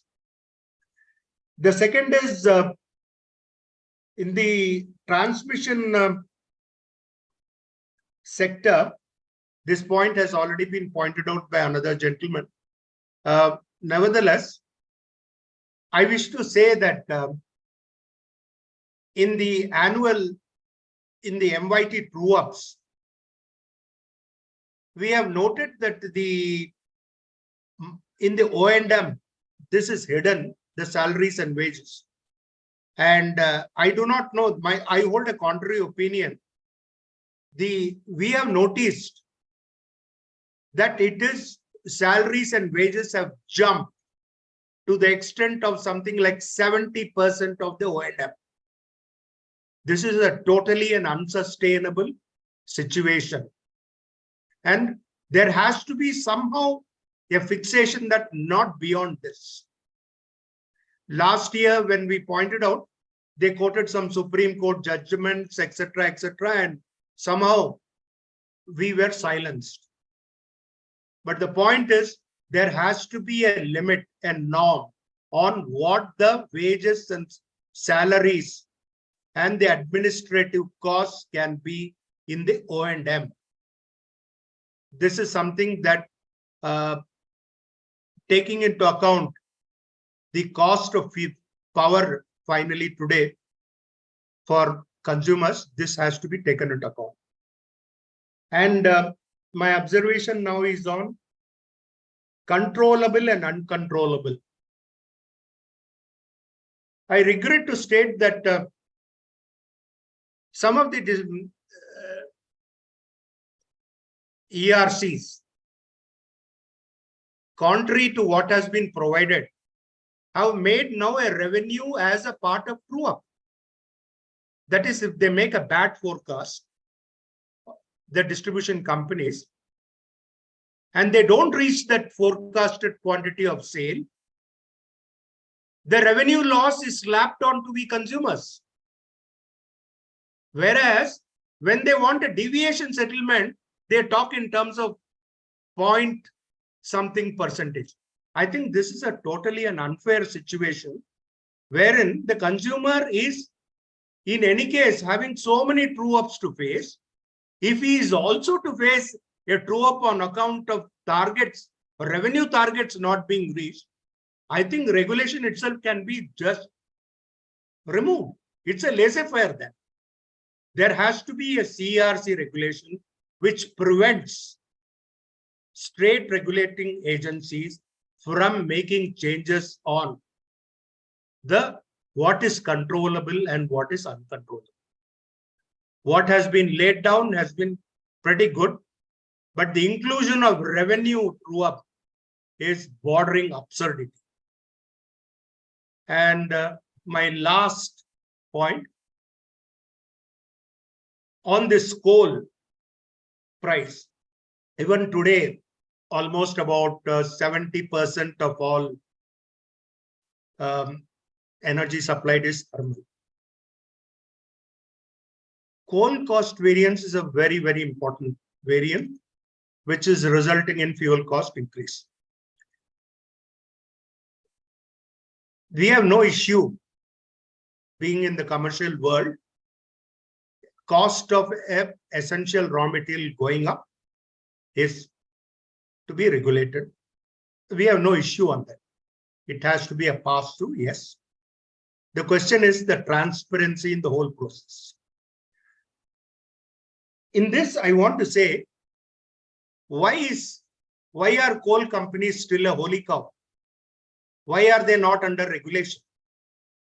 If in the cost of generation, 70% plus is due to the fuel cost, coal cost, why is it not regulated? We have also noticed that in the total cost of the coal, 50% is what the coal mining company gets, or 60% maybe. The balance is actually royalty and taxes. What is the regulation on this? Where is this royalty to be, where is this royalty being used? We have no idea, and we consumers are paying for something that we do not. Then the cost in the total cost as received when the coal is received by the generating companies, as we have tried to study, the transportation cost is a phenomenal cost. If the cost of coal is say 10 rupees, 5 rupees is transportation plus taxes. 5 rupees, that is 50% is all this. There has to be some kind of a control and regulation, because for nearly every manufacturing company, every manufacturing sector, fuel cost, for me in textiles, the cost of energy on my value addition is almost 33%. For a ferroalloy company, it can be ranging somewhere between 60% to 80% or 40% to 80%, depending on what ferroalloy they Thank you, sir. Means like in interest of time, I request you to, yeah, because we understood, means like thanks for your concerns. I think if you want to have any other point also, please. Otherwise, I will request Mr. Anshuman. Yeah, please, this please, is all. Our concern is more on the controllable and uncontrollable. We have noted. We have noted. We have noted it. We have noted. Thank you very much. Thanks. Now I request Mr. Anshuman Gotwal ji to please, and then thanks Pinkesh ji for your point on CAPM. We have noted it down. Thank you very much for that point. Mr. Anshuman, over to you. Yeah. Thank you very much. I hope I'm audible.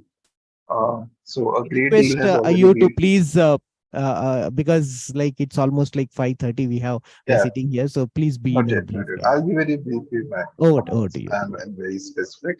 So firstly, as I think Maria started with that, section 62 is something which should be discouraged, while most of section 63 we should be hearing, because again, even distribution, we know that they are the real end suppliers. They face the political ladders, local ladders. They have served the biggest geographical expanse, and they are the ML suppliers of electricity. So in order to be electricity to be affordable, section 62 is something which should be discouraged. Apart from this, I have some very specific points, because a great deal of points have already been made. Regarding the benchmark costing, I guess some specific attention to certain variations can be made, wherein CRC may verify and cross-check if certain costs are going beyond the benchmark costs. The approach paper prescribes for competitive bidding in order to bring transparency.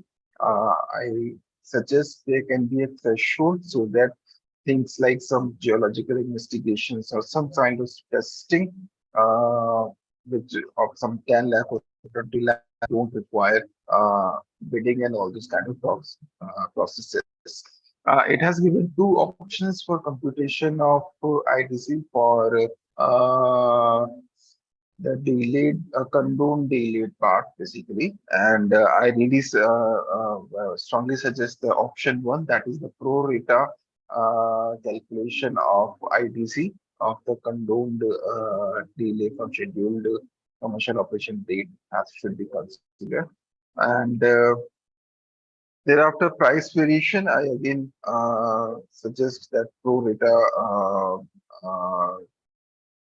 variation can be considered in price variation of capital equipment or whatever other civil works there is once a project gets delayed. Uh, it is it also asks not asks, it also inquires if delays on account of acquiring forest clearance should be considered an uncontrollable factor. So here you suggest that uh, it should be encouraged that the approvals and the consents and clearances are in place before a project gets started or they are into consideration.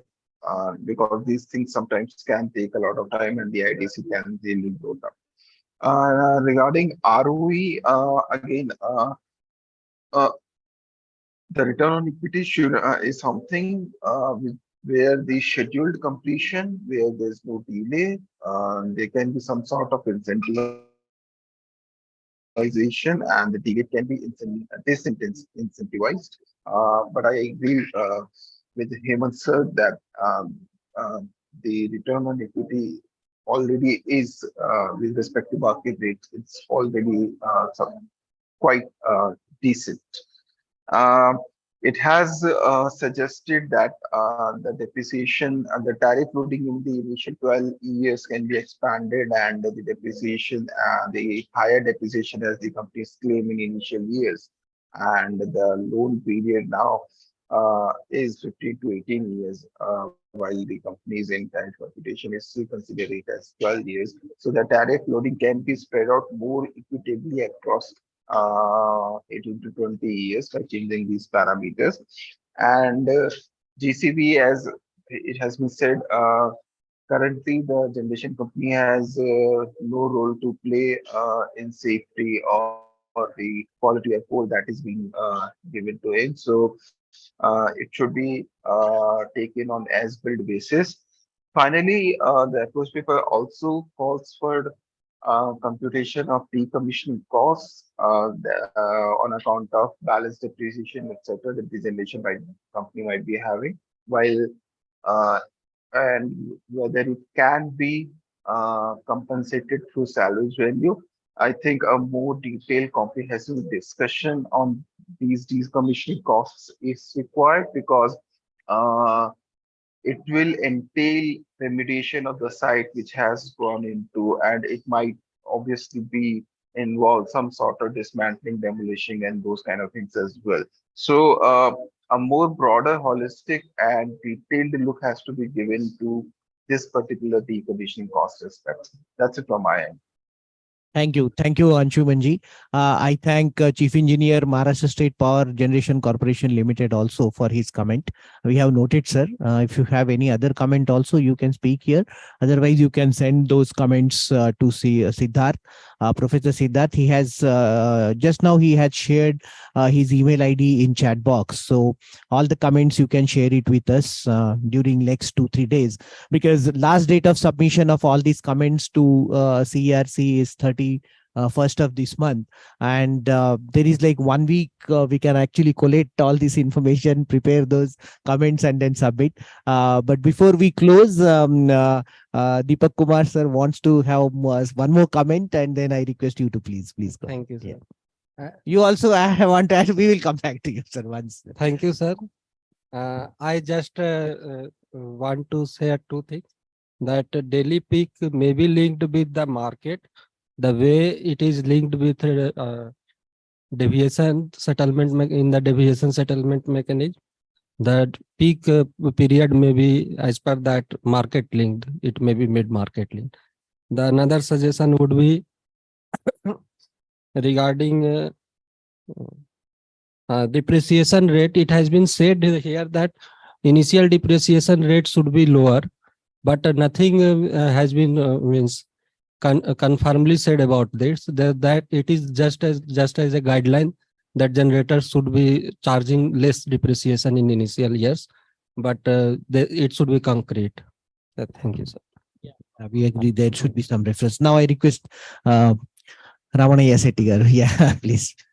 So in the approach paper, I observed that the CRC proposes to determine the tariff for the intrastate transmission lines carrying interstate power. It is against the spirit of the Electricity Act. The tariff of the intrastate transmission lines should be determined by the respective state commission, not the CRC. So instead, they also proposed the prior approval. How can I know whether the future line that carries the interstate power, unless at that time the studies confirm and our regional power committee confirms that, they cannot say the intrastate line carries interstate power. So how the prior approval question arises now? So that kind of things are there, that please note. Right. Thank you very much. I request Mr. Shiva from Greenco to please. Sir, unke baad I will come. Yeah. Thank you very much. In fact, thanks for the opportunity. Like I had 2 points to be raised. The first point is on the forest clearances. So basically, as a developer, we face this music, forest clearances and all. There is a lot of delays which keeps happening. But the position paper actually puts a point saying that there has to be rigorous follow-up for forest clearances. That is also something which the developer does. But in spite of that, in case if there is a delay, they are proposing some kind of a LD to be levied. So instead of that, what we could do is as a kind of a risk compensation. They are saying ROE can be reduced, but instead of doing that, maybe you give some kind of a incentive for early getting clearances early. Maybe that will push the developers instead of having this kind of a penalty. That is one thing. Second thing is, since a lot of us have been talking on sustainability aspect, one point I thought of bringing it out pertinently was on incentivization of older generating stations. So what it says is like older generating stations which are still efficient, maybe you should give an higher ROE. And as per the discussion paper, it says the older generating stations are mostly pitted, and it's mostly on rupees per kWh, energy charges only. But if you want to bring the sustainability angle to that, it may also be possible that energy wise it is cheaper, but it may be pumping in more and more carbon into the atmosphere. So where is that sustainability aspect coming into? Maybe you have to weigh that also when you give incentivize the older generating stations. Yeah, this is the one. Thank you. Agree with you. Thank you. Thank you very much. Mr. Vaivira sir has one comment on GCV. So I request. So, and Venugopal Rao sir is there. So I request Venugopal Rao sir, if you have any comment, I think you are there. After Vaivira Garu, I will ask you. Yeah. Okay, sir. So, a lot of things talked about GCV. Yes, I want to give some clarification. Now, GCV we take at 3 points. One is at the mining end, that is called as build. Then as received at the station while unloading. Third is as fired. Actually, when it is fired in the boiler. So now CERC is allowed a difference of 85 kilocalorie per kilowatt hour between as received and as fired. Okay. But actual loss is more than that. So that is now presently the generating stations are observing that loss. Now the people are talking about the further as build and as received. The difference is in the order of 300 and above in different stations. Now, as everybody knows, coal is a seller's market. A buyer has nothing to do. But anyway, a lot of pressure is coming from all the people. So this loss has to be reduced. So in one of the states regulatory commission, I have seen some order. So this gap, what they said, the 5 years tariff period, suppose the gap is X. So every year they have to improve X by 5. Okay, for example, this year it is 300. So next year target will be 240. So if anything is more than 240, then again it will be to the account of generator. So that is how they framed. Really, how far it was successful, I do not know. But still, as people know, there is no regulator in the coal sector. So that is how the generations are suffering. So this is one thing. One more last point is there is one point whether the inefficient generator should be allowed higher norms. So I think it should not be allowed. Better to divert that coal to efficient stations. So that approach, whatever CERC is going to take, that is right. Okay. With this, I thank you. Thank you, sir. Thank you very much. Sir, do you have any points? Yeah, please.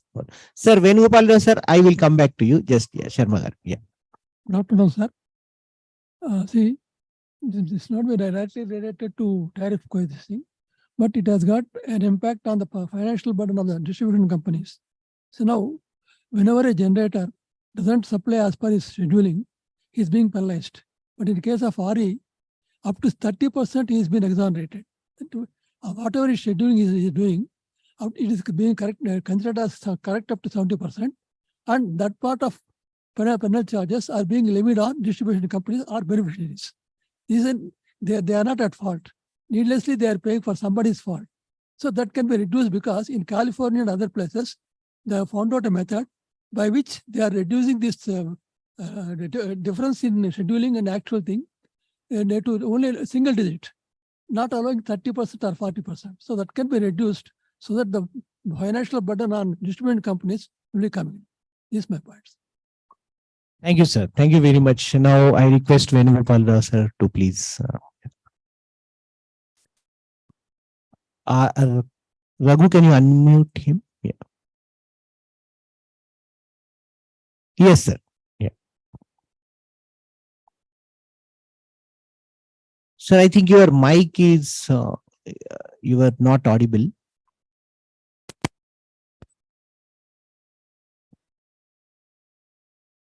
No, there is some problem.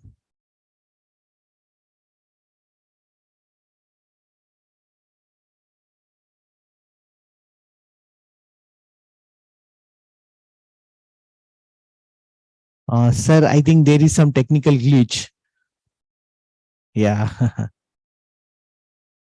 Oh, sorry, we can't hear you. It's okay, sir. आपके comments तो हमेशा means like we will please I request you to please send it through the email ID. We will come and meet you also to seek your comments. And sorry, there was a technical glitch, so we couldn't listen to Venugopal Raoji's comments. I think it was a wonderful discussion, and many points came up. And then, in fact, credit goes to G. Mahinder, sir. Just like it's almost like 20 days back, we were thinking about this, and then this idea came up to have the consultation to collect the comments from all the stakeholders, strengthen the comments, and then send it to CERC. And we could realize this particularly. And then I thank all of you for joining us together, especially across the country. Means we could actually make and then many comments. And then I immediately called Sri Kumar sir that Prayas, and then how we can actually go about it. And then we collaborated them. They immediately that support came through, and we could realize this today's gathering to have this brainstorming session. I always thank our senior consultant Bhaskar Reddy Garu. Under his guidance, means like I think he's one of the consultant who is working with almost all electricity regulatory commissions for last several years since the Electricity Regulatory Act here in Center for Energy Studies. And I thank Sudarshan sir, Professor Siddharth, Mr. Y.V. Rao Garu to join here. And a special thanks to the Deepak Kumarji, right from traveling from Bihar to here to attend this. From CPC also, Mr. Chakrabarti ji, thank you very much for joining here. And the valid comments, means like we will collect, and then what we will do, we can actually send all these comments to all of you once we collect that, and then seek your further kind of review and then submit it to CERC. But meanwhile, I request all of you to please send your comments to the mail ID which is being shared by Professor Siddharth. That would be really effective. And I again thank the Power Coordination Committee from TS Telangana government as well as the APRC and the Greenco group, especially because otherwise it would not have been the total effort. Like it is really good to see that the generators are here, the Greenco kind of group is also here in the sustainable energy development, as well as the regulatory commission is also here, the Power Coordination Committee is here, and the distribution companies are here. And across this country, several people have joined. Thank you very much for your comments. We will close here and we will come back to you with the comments. Thank you very much. Thanks. And I request all of you to please, the physically present people, available, please join us for high tea and then we will close. Thank you very much, sir. If you have any comments. Thank you. Thank you, sir. Thank you very much. Thanks. I thank Anusha, especially Gautam and the team, Sankalp, Nihankar, for making it happen. And I thank our team at Center for Energy Studies also for their valuable support to make it happen in very short time, including Mr. Sai. Thank you. Thanks. Thanks, sir.